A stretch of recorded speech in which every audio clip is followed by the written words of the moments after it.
계속해서 지혜의 말씀, 우리 잠언을 나누고 있습니다. 사랑하는 자녀들에게 하나님께서 솔로몬을 통해 하나님의 백성들에게 말씀하시는 하나님의 말씀입니다. 말씀을 묵상하고 이렇게 생각하면서 하나님께서 잠언을 기록하시고 우리에게 주신 의도와 목적은 무엇일까 생각해 보았습니다. 잠언의 1장에 그 맨 앞부분에 제일 먼저 그 목적과 의도를 기록하고 있거든요. 첫 번째는 지혜를 위한 지식을 알도록 하기 위한 목적이 있습니다. 우리로 하여금 지혜를 위한 지식을 알도록 하는 목적이 있고, 두 번째는 그 지식을 가지고 살아가면서 계속해서 우리를 변화시켜 가기 위한 목적이 있습니다. 성경 말씀 전체의 의도입니다. 우리는 죄악되었고 죄인되었고 그 죄인된 우리들에게 하나님의 말씀을 주심으로 인해서 우리가 지혜와 지식을 알아가고 하나님께 속한 지식을 알아가고 그 지식을 가지고 세상 속에서 선하고 의롭고 거룩하고 경건하게 살아가는 것, 하나님의 의로운 열매들을 많이 맺으면서 살아가는 것, 사실 그거예요. 우리를 변화시켜서. 이게 성경 전체의 맥락과 다르지 않습니다. 잠언의 말씀은요. 그래서 복음도 마찬가지죠. 복음은 우리에게 말씀을 잘 가르쳐 주시고 깨닫게 하시고 가까이 하게 하셔서 하나님의 백성으로 우리를 변화시켜 가는 것. 그래서 그 나라에 합당한 성품과 말씀과 생각과 삶을 살아가면서 살고 누리도록 하는 것. 그것이 성경의 목적이고 복음의 목적입니다. 사랑에 결실로 맺어진 부부가 있어요. 부부가 자녀를 출산했다면 어떻게 하겠습니까? 그 생명을 이제 애가 태어났으니까 됐어. 이제 나는 내 할 일 할 거야. 이렇게 하는 부모가 없잖아요. 낳았으면 그 다음부터 오히려 더 본격적인 시작이죠. 헌신하고 희생하고 이 아이가 온전한 한 성인으로 자라갈 수 있을 때까지 잘 가르치고 양육하고 먹이고 돌보는 것. 그러니까 하나님도 마찬가지입니다. 우리를 영적으로 영적인 생명으로 태어나게 하셨고 우리가 계속해서 자라가도록 말씀으로 양육하고 먹이시고 훈육하고 길러가시는 겁니다. 우리는 그에 합당하게 자라가는 것이죠. 하나님은 인간의 사랑과 비교할 수 없을 만큼 크고 위대하고 너무 깊어서 사실 우리가 다 이해할 수 없는 부분들도 너무나도 많이 있습니다. 그만큼 하나님의 말씀과 지혜는 깊고 뛰어난 것이죠. 삼위 하나님께서 세상을 창조하시고 인간을 만드셨습니다. 사람을 만드시고 그 사랑의 결과로 탄생한 우리들에게도 동일하게 부모님들처럼 그렇게 대해 주신다는 겁니다. 그리고 가장 좋은 것을 내어주셔. 그래서 내어주다 못해 자기 아들 독생자 예수 그리스도까지 내어주시는 그 사랑의 깊이를 우리가 다 어떻게 이해할 수 있을까 생각해 봅니다. 그리고 그 사랑의 마음에 따라서 우리가 그분의 성품을 닮아 살아가는 것입니다. 그러나 여기에서는 우리가 이제 아까도 얘기했지만 죄와 반역으로 우리가 하나님의 뜻과 생각으로부터 멀어져 있는 우리들에게 다시 하나님의 뜻과 생각을 말씀하시는 것이죠. 그래서 하나님의 뜻과 생각 가운데로 가까이 오도록 하는 것. 이게 잠언의 의도입니다. 그래서 선하신 하나님의 뜻과 생각대로 우리가 살아가도록 계속해서 우리에게 말씀하시는 것입니다. 이 이야기를 머릿속에 두고 잠언의 기록 목적인 1장을 한번 살펴보겠습니다. 잠언 1장 1절에 이렇게 기록합니다. 다윗의 아들 이스라엘 왕 솔로몬의 잠언이라. 이는 훈계와 지혜와 훈계를 알게 하며 명철의 말씀을 깨닫게 하며 지혜롭게 공의롭게 정의롭게 정직하게 행할 일에 대하여 훈계를 받게 하며 어리석은 자를 슬기롭게 하며 젊은 자에게 지식과 근신함을 주기 위한 것이니 지혜 있는 자는 듣고 학식이 더할 것이요 명철한 자는 지략을 얻을 것이라. 잠언과 비유와 지혜 있는 자의 말과 그 오묘한 말을 깨달으리라. 아멘. 잠언의 이 표현으로 기록한 목적은 아까도 이야기했지만 두 가지입니다. 우리에게 지식과 학식과 지혜와 지략을 깨닫고 가질 수 있도록 하는 의도가 있고, 그리고 그 지식으로 우리가 살아가고 변화되도록 하는 목적이 있습니다. 이 크게 두 가지 이 사항들을 어떻게 구체적으로 말씀하시는지 오늘 함께 살펴보려고 합니다. 잠언을 기록한 이 첫 번째 목적은 지혜와 지식을 우리로 하여금 알게 하도록 하기 위함이다 라고 이야기합니다. 지식을 배우는 것, 알미라는 것은 굉장히 중요합니다. 어떤 분야에서 그 지식은 매우 중요해요. 우리 백종원 씨 잘 아시죠? 백종원 씨 되게 유명한 그 대중음식의 대가라고 불릴 만큼 대단한 분 아닙니까? 백종원 씨는 자기가 머릿속으로 생각한 그 음식의 맛과 이 질감이라고 할까요? 그것들을 그 맛을 그냥 실제로 만들어낼 수 있는 능력을 가지고 있는 분 같아요. 그런데 그 능력이 그냥 나오겠습니까? 그냥 뭐 대충 막 아무런 질서도 없이 지식도 없이 막 나오겠습니까? 제가 예전에 오래전에 백종원 씨 초창기에 그분의 책을 읽었던 기억이 나요. 그분을 좀 되게 초창기 때 되게 이렇게 재미있고 흥미로운 분이어서 좀 연구를 했었던 그 기억이 있습니다. 그분은 그리스도인의 표현에 따르면요, 자기의 분야에서 묵상을 하는 사람이었어요. 제가 그분을 이제 이렇게 보고 나서 결론이 이 사람은 자기 삶에서 묵상을 하면서 사는 사람이다. 이런 생각을 했습니다. 지식은 연구와 묵상과 공부에서 나오거든요. 그분은 우리나라에서 육해공 할 거 없이 모든 재료들에 대해서 그 모든 재료가 가지고 있는 특징들을 다 연구했습니다. 모든 걸 아니겠지만 아무튼 본인이 할 수 있는 모든 걸 다 연구했어요. 그래서 예를 들면 돼지고기를 부위별로 그 특징들을 연구합니다. 맛이 어떻고 또 이 특징은 어떻고, 그리고 돼지고기, 이 고기는 단백질로 구성되어 있어서 약간 이런 뭐라고 하죠? 그런 것도 공부해요. 단백질로 구성되어 있어 단백질은 뭐랑 만나면 어떻게 변하고 이런 것들을 연구하더라고요. 그래서 기름에 튀기면 어떤 맛이 나는지, 물에 삶으면 어떤 맛을 나는지, 뭐와 만나면 어떤 맛을 나는지 이런 것들을 굉장히 깊이 연구하고 그리고 그걸 다 기록해 놓습니다. 예전에 이렇게 보니까 노트를 팍팍하게 하는 노트가 이렇게 있더라고요. 더 자세하게는 이 똑같은 재료가 몇 도의 온도에 따라서 어떤 맛이 나고 어떤 질감이 되는지까지도 연구하더라고요. 그러니까 돼지고기 하나로 낼 수 있는 이 맛과 뭐랄까, 그 맛과 향과 특징들을 연구하고 또 자신들이 알아낼 수 있는 이 하나의 재료에 대한 딸려있는 모든 경우의 수들을 다 연구하는 거예요. 그러니까 제가 기억하기로 고기를 볶을 때 막 고기를 먼저 막 볶고 그럼 기름이 나오잖아요. 그 기름에 또 다른 거 넣고 이렇게 볶았는데 그분은 파기름을 먼저 만들고 그 파기름을 베이스로 그다음에 고기도 볶고 뭐도 하고 야채도 볶고 이렇게 하더라고요. 그러니까 맛이 똑같은 재료를 순서만 바꿨을 뿐인데 전혀 다른 맛이 나는 걸 보면서 제가 한번 이렇게 따라해 봤더니 되게 놀라운 기억이 있어요. 여러분들도 한 번씩 기억이 있지 않습니까? 그분이 하라는 대로 했을 때. 그게 그분이 가지고 있는 그 지혜예요. 지식이에요. 지식에서 나오는 지혜들이 이런 겁니다.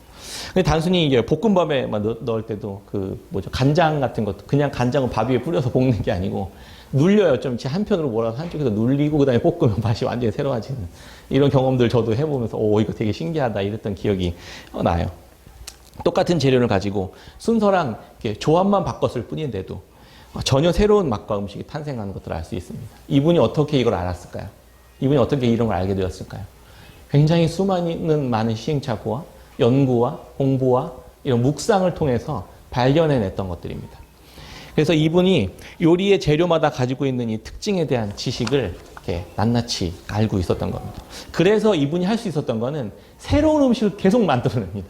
왜냐하면 예를 들면 우리나라에 있는 그 재료와 맛, 이 향신료 같은 것들, 재료와 양념들이 한 50가지만 된다 하더라도 이 하나하나마다 가지고 있는 경우의 수들을 조합하는 거 있잖아요.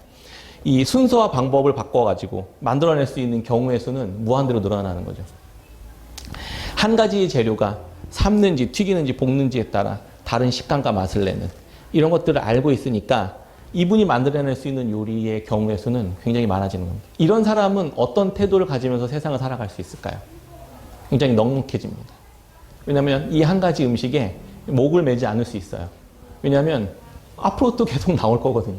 너무 많아서 탈이거든요. 그러니까 막 나눠주는 거예요. 다 알려주는 거예요. 이렇게 당신들도 여러분들도 해보시라고. 재료의 본질적 특징을 알게 됩니다. 지식을 안다는 것은 그 지식이 가지고 있는 내 영역에 있는 그 본질적 특징을 이해하는 것, 그것이 굉장히 중요한 것이라는 거예요. 근데 그리스도인들에게 이게 굉장히 빈약해요. 우리는 굉장히 영적인 것만 중요하다고 생각하고 세상에서 지식을 배워가는 것들, 내 분야에서 탁월함을 알아가는 것들, 본질을 내 영역에서 본질을 배워가는 것들, 깨달아가는 것들에 대해서 굉장히 둔합니다. 사실 우리는 굉장히 많이 배워야 하는 지점이 바로 이런 데 있거든요. 백종원 씨는 그 재료 하나하나의 본질들을 꿰뚫고 있기 때문에 거기에 딸린 지식들을 다 가지고 있기 때문에 이것들을 어떻게 하면 융복합해낼 수 있는지, 컨버전스 해낼 수 있는지를 다 생각해내는 거예요. 그분이 가지고 있는 지혜가 거기서 나오는 겁니다. 그냥 단순히 그냥 하늘에서 뚝 떨어지는 게 아니라는 거 너무 잘 알고 계시잖아요. 요리에 비유했지만 우리 삶도 굉장히 마찬가지 비슷합니다. 지식을 많이 알면 알수록 지혜를 더 많이 알아가게 됩니다. 그래서 이 사람은 늘 당당해질 수 있고, 그래서 그 지식은 우리를 당당하게 해줘요.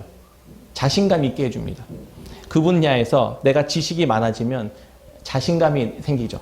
그러니까 넉넉해지고 나눠줄 수 있습니다. 아까도 그런 얘기했지만 계속 내 안에 나올 것들이 있는 사람은 여유가 있어지고 당당해지고 풍족해지고 넉넉해지게 되는 것입니다. 이게 단순히 그냥 돈이나 이런 부분만이 아니라 내가 가지고 있는 영역에서의 어떤 지식들을 이야기하는 것이라는 걸 좀 알고 계시죠? 그리고 또 두려움이 없어져요. 왜냐하면 거기서 나올 수 있는 경우의 수에서 그런 어떤 실패할 수 있는 경우들도 다 알고 있기 때문에, 이미 대처가 가능한 것들이기 때문에 그걸 지식으로 이미 알고 있는 것입니다.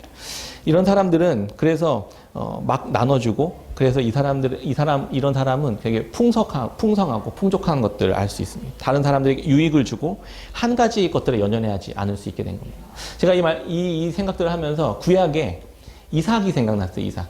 창세기 26장에 보면요, 이삭이 우물 파는 사람이었거든요. 너무 그때 우물 잘 파는 사람이었어요. 당시의 시대적인 상황이 물이 되게 중요한 자원이었잖아요. 목축업을 하고 농사를 짓는 데 있어서 물은 거의 핵심적인 산업 소재였습니다. 그래서 당시 이 우물에는 이 이삭이 가업을 유지하고 목축업을 계속 활발하게 해나갈 수 있는 아주 근간이 되는 우물이었거든요. 근데 이 필수지인 우물은 근데 아무나 팔 수는 없었어요. 왜냐하면 땅을 막 대충 판다고 해서 나오는 게 아니잖아요. 그 보이지 않는 땅 안에 물길이 어떻게 흐르고 어디를 파야만 우물이 나오는지를 아는 이 통찰력과 관점이 있어야만 할 수 있는 거기 때문에. 그런데 이삭은 이 관점을 가지고 있었던 사람이었던 것 같아요. 그래서 그가 가는 곳마다 물이 막 터져 나왔습니다. 농사도 잘하고 양떼와 소떼가 많아지니까 그의 아버지 아브라함이 파놨던 우물을 사람들이 이제 부러우니까 가가지고 우물을 다 메꿔버립니다. 흙으로 다 막아버려요. 그리고 나서 그 아비멜렉 왕도 이삭을 너 이제 너무 부자 돼가지고 안 되겠어. 나가 이래서 쫓겨나갑니다. 그런데 이삭은요, 하나도 흔들리지 않는 거예요. 오케이? 그리고 나가요. 그리고 나서 딴 데 가서 우물 팝니다. 근데 거기서 우물이 또 나와요. 그런데 사람들이 또 가서 우물을 가지고 이제 이 우물이 내 우물이라고 하면서 자기들 목 끌고 와서 이제 막 하면서 싸움이 붙었어요. 우물을 파는 핵심 기술을 가지고 있었던 이삭은 흔들리지 않고 연연해하지 않고 당당하고, 그리고 또 별로 그런 삶이 없습니다. 근데 그렇게 가는데 사람들이 가서 또 이삭이 파놨던 우물을 빼앗으려고 하는 거죠. 그리고 나서 이삭은 어떻게 하냐면 그냥 주고 가요. 주고 또 다른 데로 갑니다. 자기들 가서. 싸우지 않아요. 그리고 또 주고 또 떠납니다. 그리고 거기 가서 또 우물 또 팝니다. 그럼 또 거기서 물이 터져 나옵니다. 내가 어디를 가서 무엇을 해야 하고 어떤 일을 하면서 우물을 길러낼 수 있는지에 대한 지식과 지혜와 식견과 탁월함이 있다면 이 사람은 어떤 태도를 가지면 살아가는지가 나오는 거잖아요. 그리스도인이 돼야 됩니다. 믿음도 너무 중요하지만 세상에서의 지식과 지혜도 탁월해야만 하는 이유가 여기에 있습니다. 우리는 그러한 애씀과 노력이 있어야만 합니다.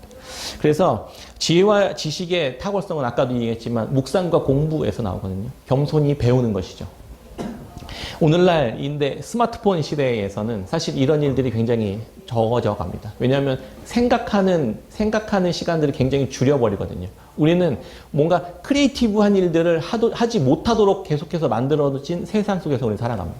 뭔가 창의적인 일들을 해서 뭔가 이렇게 우물을 새로 파내는 일들을 하기보다는 다른 사람들이 파놓은 우물을 빼앗는 일들을 우리는 많이 합니다. 그걸 소비만 하는 거죠. 파는 능력은 없는데 이걸 소비하기는 너무 좋아하는 거예요.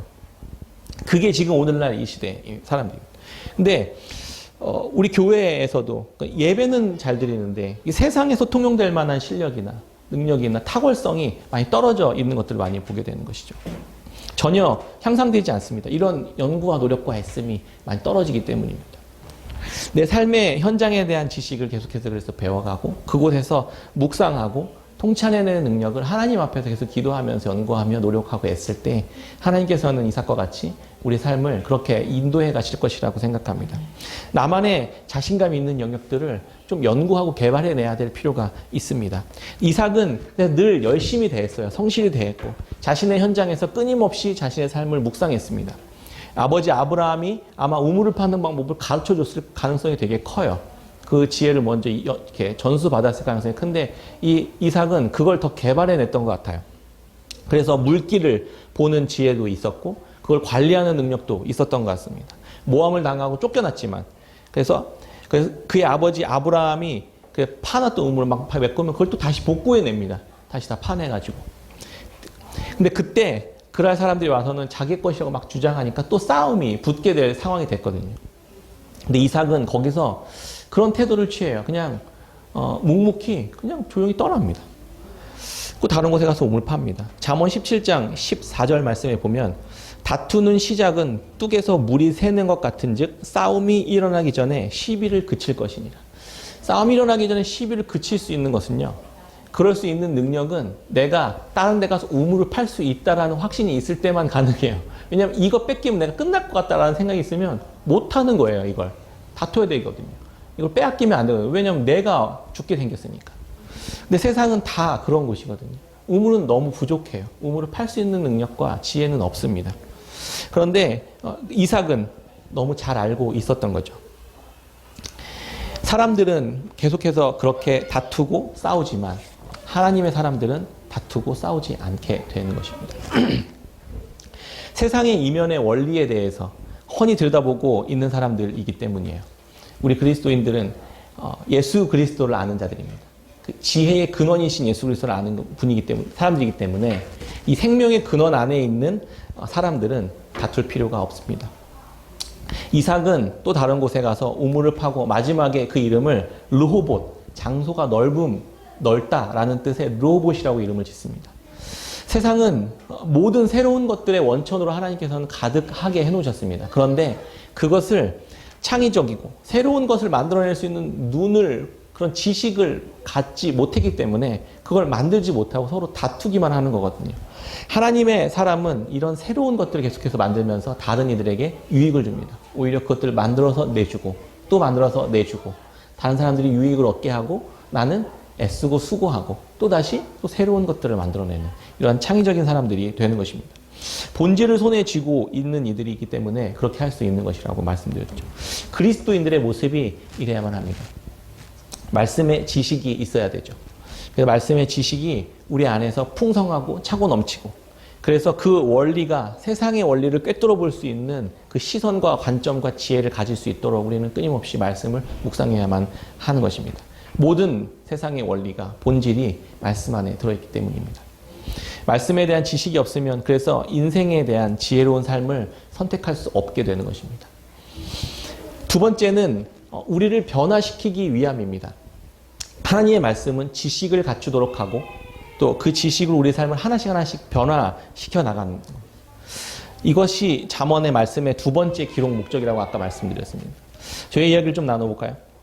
저는 청년 때 젊은이들이 좀 마음껏 꿈꿀 수 있는 그런 비전을 센터를 짓고 마음껏 사용할 수 있도록 개방하는 그런 꿈을 가지고 벅찬 꿈을 가지고 사업 전선에 뛰어들었습니다. 대학교 3학년 때. 그때 백종원 씨의 책을 그때 열심히 막 읽었던 이유가 거기서 있었구나. 사업으로 이분처럼 성공해야지 막 이랬던 기억이 좀 나는 것 같아요. 정말 그때 인사이트를 정말 많이 얻었던 것 같아요. 그 백종원 씨한테. 성경에 속한 지혜뿐만 아니라 세상에 속한 지혜를 말해주는 사람들을 통해서도 우리는 너무 많은 걸 배울 게 너무 많구나 이런 생각을 그때 많이 했던 것 같아요. 대학교 3학년 때 이제 사업가의 꿈을 품고 순댓국집을 친구와 시작했습니다. 과거에 힘들었던 기억이 새록새록 나네요. 부모님들이 엄청 저의 유별난 신앙생활 때문에 속을 많이 쓰였던 그런 걱정을 끼쳐드렸던 생각이 또 나는 것 같은데 저는 어쨌든 그때 당시에는 하나님의 손에 이끌려서 내가 이렇게 사는 것이다 이런 당당함과 다 자부심이 있었기 때문에 후회는 정말 없습니다. 그런데 친구랑 시작했었던 그 동업이 당연히 만만하고 쉬울 리가 없었죠. 그래서 엄청 애쓰고 수고하고 땀 흘렸는데요. 게다가 돈이 얽혀 있으면 또 어려워지거든요. 그래서 약속했던 것들이 좀 잘 안 지켜지고 그것으로 좀 다투고 싶지 않아서 그 순간 다 내려놓고 혼자 떠납니다. 이삭이 자신의 힘들게 2년 동안 제가 2년 동안 함께 거기서 했었거든요. 정말 저의 청춘을 갈아 넣었다시피 하면서 막 쓰러지기도 하고 막 이러면서 했는데 그 이삭이 힘들게 팠던 우물을 빼앗긴 것처럼 참 힘들었던 시간이었습니다. 내려놓고 떠난다는 게. 그리고 새로운 우물을 또 팔아 나갑니다. 그래서 북카페를 또 이렇게 인수합니다. 다 망한 스터디 카페를 인수해서 인천에서는 처음이었던 그 스터디 룸 카페를 만들어냈습니다. 막 엄청 대단한 건 아니었지만 어느 정도의 궤도에 올라갈 무렵 제가 이제 신학을 결정하게 되고, 그리고 신학을 하기 위해서 또 함께 이제 섬기던 교회, 같이 이렇게 교제하던 교회에 그 북카페를 그냥 거의 처음에 인수했던 가격으로 내어드립니다. 그리고 다시 저는 또 신학을 얘기를 떠납니다. 그때도 아내와 함께 빼앗긴 우물처럼 그렇게 하나님이 쓰시겠다는데 내놔야지, 그렇게 하면서 또 잘 활용하겠다고, 지역사회에서 교회가 잘 활용하겠다고 해서 내어드리고 저는 또 떠납니다. 참 아픔을 많이 겪었죠. 보이지 않는 곳에서 많이 힘듦을 많이 겪었습니다. 이후에 또 공동 목회로 교회를 개척하게 되었고, 또 기초를 잘 잡아갔지만 이런저런 어려움과 또 불협화음들과 이런 또 것들 때문에 또 내려놓고 또 사임하게 되었습니다. 땀 흘려 판 우물을 놓고 싸우지 않는 방법을 하나님께서 훈련시켜 주셨던 것 같다는 생각이 들어요. 저의 삶의 궤적을 이렇게 뒤돌아봤을 때 하나님께서는 그걸 붙들고 다투고 싸웠다면 내 삶이 어떻게 되었을까, 그러니까 이런 생각도 하게 됩니다. 그리고 나서 깨끗한 샘 교회를 개척하게 된 것이죠. 이런 과정을 간단하게 말씀드렸지만 그 속에서 제가 얼마나 많은 우여곡절들과 실패와 낙심과 좌절과 절망과 괴로움이 있었겠습니까? 사실 보이지 않는 곳에서 엎드려서 정말 많이 울었던 기억이 나요. 그런데 그것이 나를 점점점 성장시켜가고 나를 점점점 하나님의 믿음 안에 깊이 뿌리를 내릴 수 있는 시간들과 과정, 그러니까 인내와 인고의 시간들이었다는 생각들을 하게 됩니다. 하나님께서 저의 삶을 그렇게 인도해 오셨던 것들이죠. 저뿐만이겠습니까? 여러분들의 삶 가운데서도 하나님과 동행하는 삶이 어떻게 하나님께서 우리의 삶을 변화시켜가고 인도해 가시는지. 근데 말씀에 따라 순종할 때여야만 합니다. 물론 순종하지 않을 때도 하나님, 그걸 통해서도 하나님께서 일하시지만 말씀에 따라 순종하며 나아갈 때 하나님께서 우리를 어떻게 변화시켜가고 어떻게 하나님의 한 나라에 속한 성품을 가지고 살아가는 사람으로 점점 변화시켜가고 자라나게 하실 것인지를 하나님께서 가르쳐 주시고 말씀하실 것이라는 확신이 있습니다. 잠언 18장 6절에 보면 이렇습니다. 미련한 자의 입술은 다툼을 일으키고 그의 입은 매를 자청하느니라. 미련한 자의 입은 그의 멸망이 되고 그의 입술은 그의 영혼의 그물이 되느니라. 남의 말하기를 좋아하는 자의 말은 별식과 같아서 뱃속 깊은 데로 내려가느니라. 잠언에서 계속해서 강조하고 있는 것은 하나님의 백성들은 말과 입술로 또 그 어떤 우물 때문에 다투지 않는다는 거예요. 그게 본질이 아니기 때문입니다. 행여라도 억울한 일을 당하고 있는 분이 계십니까? 내가 대부분 다 수고하고 땀 흘려 다 만들었는데, 내 청춘을 다 갈아 넣어서 만들었는데 혼란, 거짓과 속임으로 빼앗겨버리는 그런 경험을 해보신 적이 있습니까? 혹시라도 그런 경험을 하고 계십니까? 내가 그리스도 안에 있다면, 내가 그리스도 안에 있는 지혜와 지식을 가지고 있다면 두려워할 것이 없습니다. 다시 새로 우물을 팔 수 있습니다. 더 새로운 우물들, 더 풍성하게 나오는 우물들 하나님께서 파고 또 길러낼 수 있도록 하나님께서 우리를, 여러분들의 삶을 인도해 가실 것이라고 저는 확신합니다. 지식은 세상 속에서도 지혜를 얻어가는 것이고, 동시에 그 지혜의 근원이신 예수 그리스도 안에 늘 붙어서 그분과 함께 걸어갈 때 세상 속에서 만들어내는 창의적인 이 우물들을 여러분들도 만들어내실 수 있으리라고 생각합니다. 근데 이 지식을 알아가고 겸손히 배워가기를 멈추지 말아야만 합니다. 우리는 계속해서 이것들을 계속 고민해야만 합니다. 우리의 삶에 전쟁이 아닌 화평케 되는 일들이 벌어지게 될 것이기 때문입니다. 제가 그때마다 그걸 붙잡고 잃지 않으려고 애쓰고 그것 때문에 막 다투고 싸웠더라면 저의 삶은 계속해서 불안과 불만과 원망과 미움으로 가득 차 버렸을 것입니다. 그런데 제 안에는 그런 게 없었어요. 하나님께서 허락하셨기 때문에 얻었고, 하나님께서 쓰시겠다고 하시면 내어드리는 것. 이 삶의 원칙과 방식이 굉장히 심플하지만 굉장히 또 어려운 일인 건 사실이잖아요. 그랬다면 우물을 안 뺏겼을지 모르지만, 그렇게 싸웠다면 우물을 안 뺏겼을지 모르지만 제 마음은 지옥과 같았을 것입니다. 하나님의 마음을 아는 지식을 전혀 배우지 못했을 것입니다. 그런데 하나님께서 이 말씀을 통해 우리에게 그렇게 해라 내어주고 또 다시 떠나는 이 방식으로 살아가라고 하시는 이유는 화평케 하는 자가 되게 하기 위함이라는 겁니다. 우리는 세상 속에서 화평케 하는 자로 살아가는 사람들이거든요. 근데 어떻게 하면 화평케 할 수 있습니까? 이삭처럼 다투지 않고 내어주고 떠날 수 있으면 됩니다.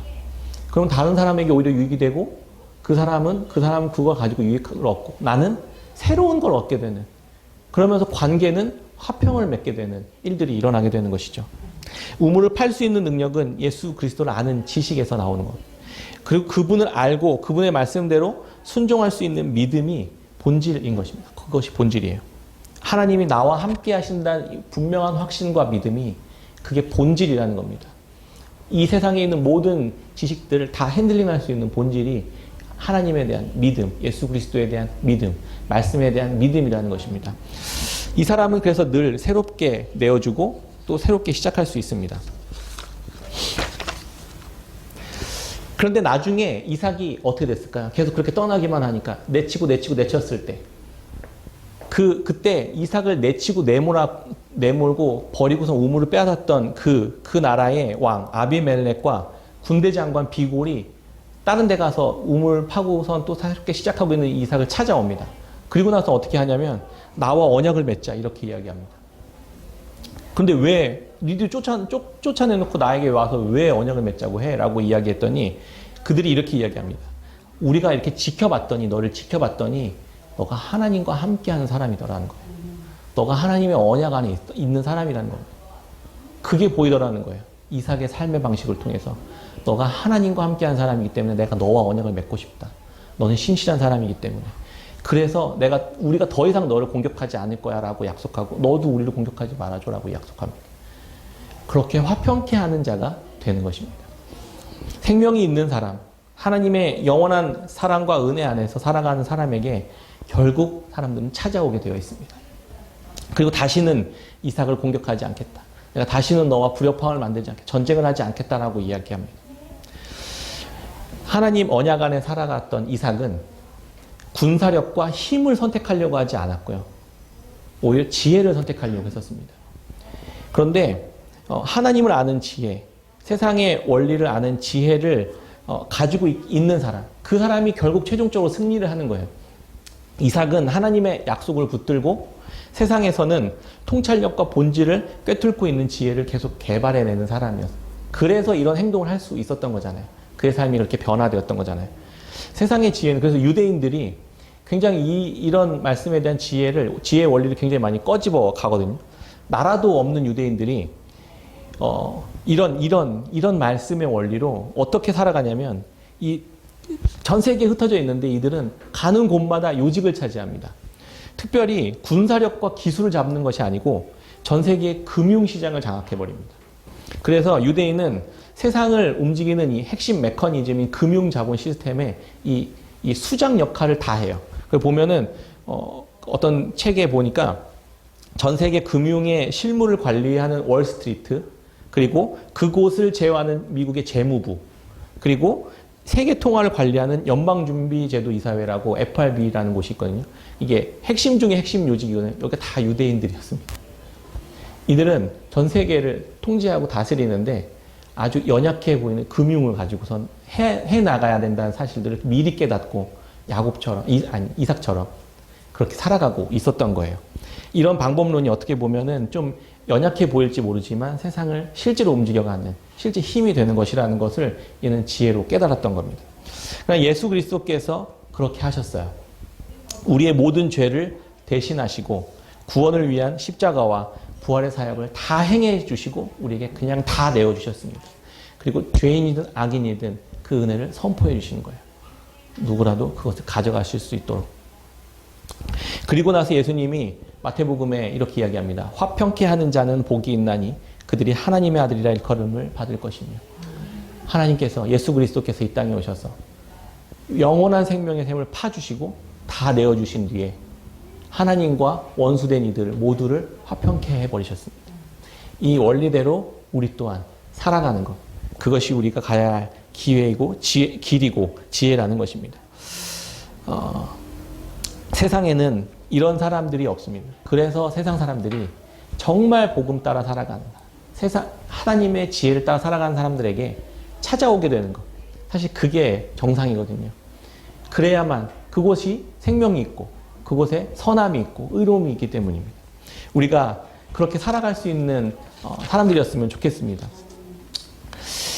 어리석은 자를 슬기롭게 하고 젊은 자에게 지식과 근신함을 주기 위함이다.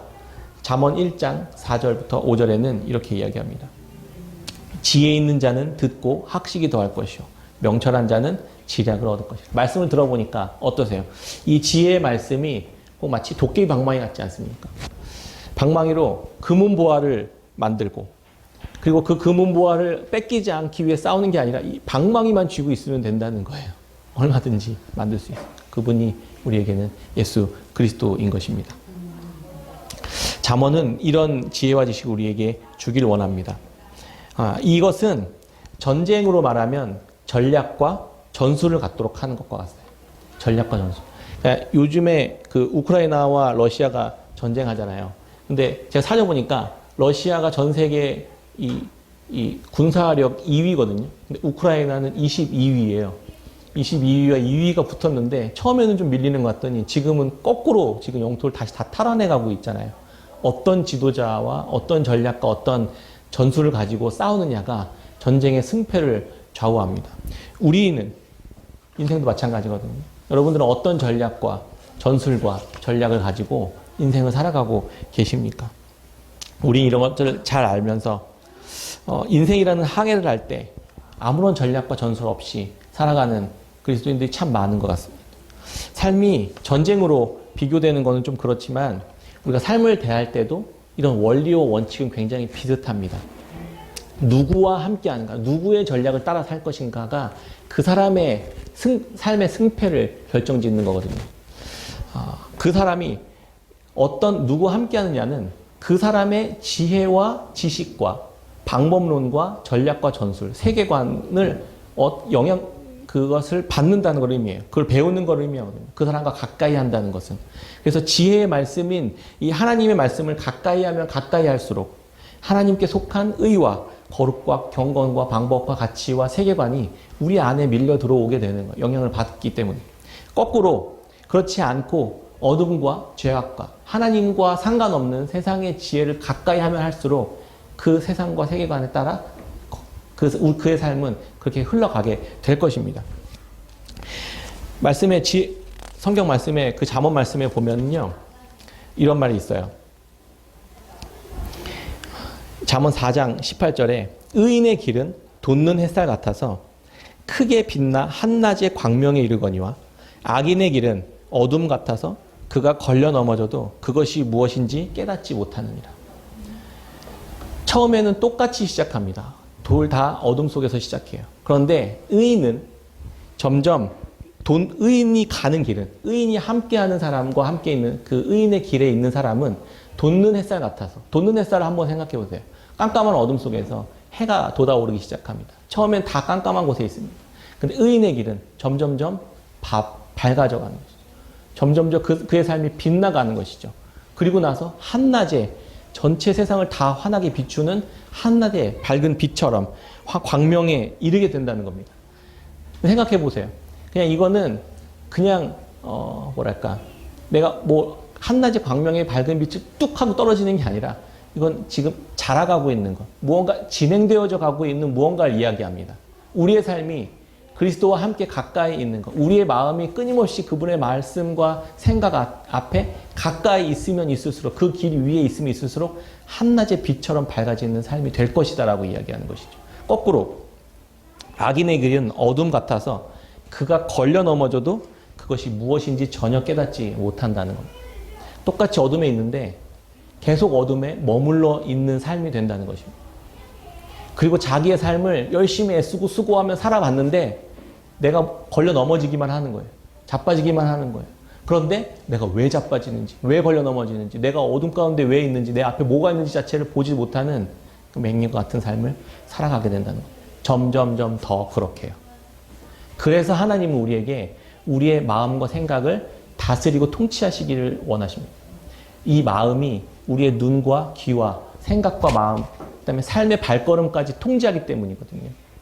그래서 예수님은 신약에서 이렇게 이야기합니다. 빌립보서 4장에 아무것도 염려하지 말고 오직 모든 일에 기도와 간구로 너희 구할 것을 감사함으로 하나님께 아뢰라. 그리하면 모든 지각에 뛰어난 하나님의 평강이 그리스도 예수 안에서 너희 마음과 생각을 지키시리라.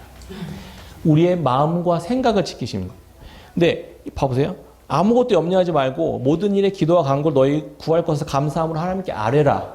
그러면 자연스럽게 그걸 이루어 주리라 라고 하는 게 정상 아니에요? 문맥상 구해. 그러면 내가 줄게라고 하는 게 정상이잖아요. 그런데 그렇게 말하지 않고 구해. 그래서 너의 마음을 지켜줄게. 이렇게 이야기한다는 거예요. 왜요? 그게 본질이니까요. 그것만 잃어버리지 않으면 나머지는 다시 시작할 수 있기 때문에. 하나님은 그래서 지혜의 말씀을 우리에게 주시고 그 말씀대로 행하고 그 말씀대로 따라가는 삶. 그래서 한낮에 밝은 빛을 이루는 것처럼 우리의 삶을 그렇게 이루어 가시기로 작정하셨고 이루어 가고 계시다는 사실들을 우리가 잃어버리지 않았으면 좋겠습니다. 지난주에 말씀을 이 비유만 이 말씀 내용만 이야기하고 말씀 마치도록 하겠습니다. 지난주에 우리 카톡방에 이제 계신 분들은 아시죠? 아내가 하나의 봉투를 꾸깃꾸깃한 봉투 하나를 가지고 왔습니다. 이제 전에 다니던 아내 모교에 다니던 집사님께서 6개월 동안 그 아내와 저희 교회를 생각하시면서 차곡차곡 이 재정을 헌금을 모아서 가방에다 넣어서 갖고 다녔다는 거예요. 그런데 6개월 동안 계속 그 하나님 앞에서 생각했던 금액을 계속 그 봉투에 넣었는데 너덜너덜해지면 봉투를 갈고 그렇게 가지고 다녔다는 거예요.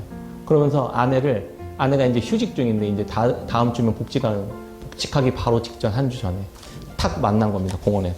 그러면서 그 집사님께서 기도하면서 사모님 만나기를 계속 기도해 왔다고 6개월 동안.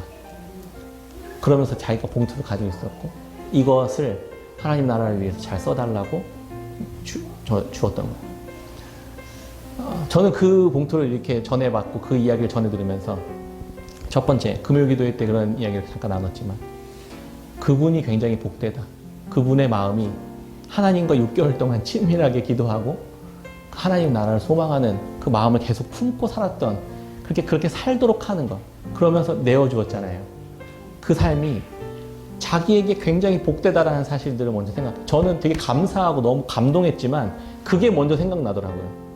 그렇게 사는 삶이 하나님 앞에서 하나님과 동행하는 삶으로 굉장히 복된 삶이구나라는 생각을 하게 되었습니다. 그리고 두 번째는 그러한 자의 삶을 통해서 우리 깨끗한 샘 교회가 하나님의 살아계심을 경험하는 겁니다.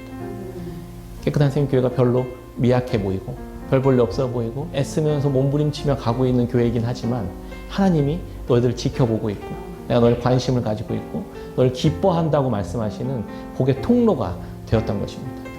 우리가 그렇게 살아갔으면 좋겠습니다. 하나님에 대한 마음들, 우리 안에 있는 우리에게 계속해서 말씀하시고자 하는 하나님의 지혜와 지식들을 계속해서 배워가고 훈련하고 애쓰면서 동시에 그걸 나의 것을 여기지 않고 끊임없이 내어주면서 또 새롭게 하나님과 동행하는 삶, 새롭게 이 세상에서 무언가 다른 이들에게 유익을 주고 예수 그리스도께서 자신을 다 내어주셨던 것처럼 그렇게 내어주면서 살아가는 삶. 그래서 화평케 하는 삶, 우리가 그런 삶을 살아갔으면 좋겠습니다. 지혜의 말씀을 끊임없이 묵상하시면서 우리가 그 길을 계속해서 걸어갈 때 하나님이 우리의 삶을 한낮의 광명에 이르도록 하시는 하나님의 은혜와 기쁨과 축복이 깨끗한 샘교회 성도님들의 삶과 인생 가운데 충만하게 임하게 하시기를 주의 이름으로 축원합니다. 아멘. 우리 같이 찬양하고 기도하겠습니다.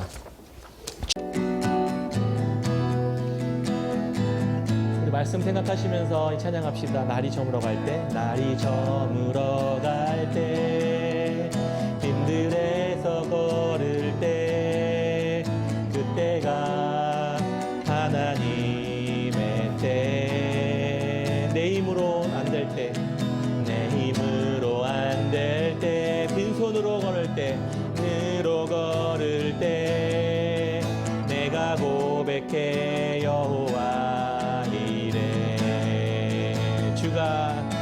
주가 일하시네, 주가 일하시네. 주께 아끼지 않는 자에게 주가 일하시네,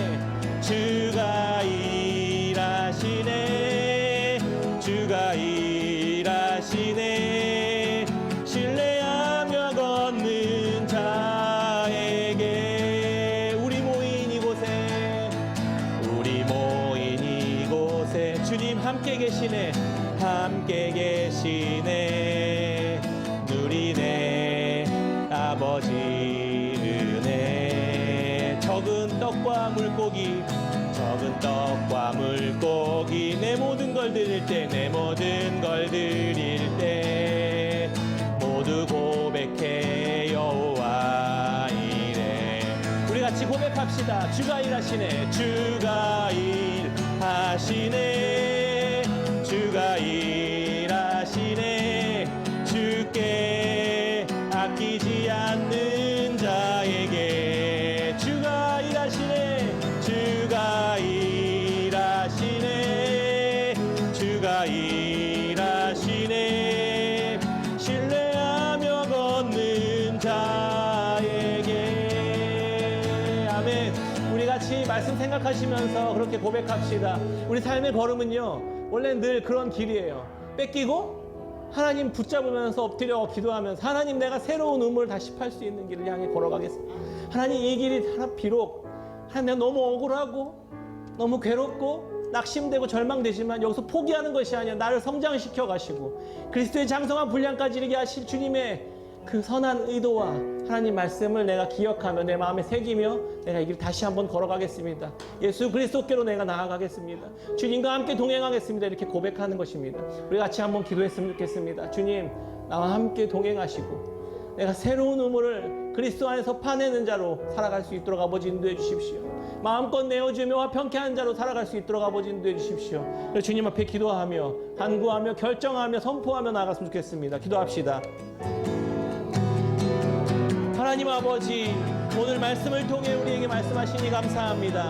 나의 입술을 가지고 하나님 싸우고 다투고 분노하며 그 살아가는 나의 삶이 아니라 하나님 이 삶이 그렇게 걸어갔던 것처럼, 예수 그리스도께서 그렇게 걸어갔던 것처럼 하나님 내 안에 화평케 하는 하나님의 백성으로 하나님 그렇게 걸어갈 수 있도록 아버지 인도하여 주시옵소서. 주께서 내 삶에 일하시는 것들을 보게 하시고 주께서 내 삶에 하나님 그렇게 선하고 아름다운 열매들을 맺어가는 것들 경험케 하게 하여 주시옵소서.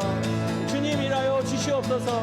주가 일하시네. 주가 일하시네. 주께 아끼지 않는 자에게 주가 일하시네. 일하시네. 주가 일하시네. 신뢰하며 걷는 자에게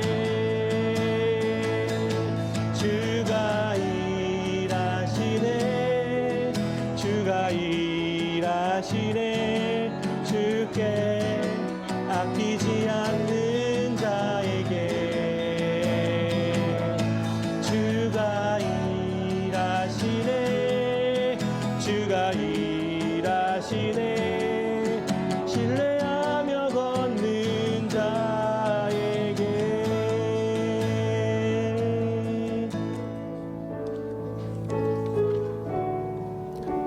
하나님 아버지, 우리로 하여금 하나님을 아는 지식을 배워가게 하시고 동시에 세상의 지식도 게을리하지 않게 하게 하여 주옵소서. 하나님, 우리 안에 하나님으로부터 오는 선한 탁월함으로 다른 이들을 유익하게 하고 하나님 그걸 놓고 싸우는 것이 아니라 거저내어주는 인생 되게 하여 주옵소서. 그리스도께서 우리에게 그렇게 대하셨던 것처럼 하나님 우리가 그런 삶을 살아갈 수 있도록 인도하시고, 그래서 하나님 이 땅 가운데 화평케 하는 자로 살아갈 수 있도록 인도하여 주시옵소서. 그래서 우리로 하여금 우리가 하나님의 자녀임을 드러내는 삶을 살아갈 수 있도록 아버지 인도하여 주옵소서. 마음을 지켜 말과 행함이 그리스도의 장성한 분량에까지 계속해서 자라가도록 하나님 우리와 함께 하시고 주의 백성다운 삶을 살아갈 수 있도록 하나님 축복하여 주옵소서. 감사드립니다. 예수님의 이름으로 기도합니다. 아멘. 아멘.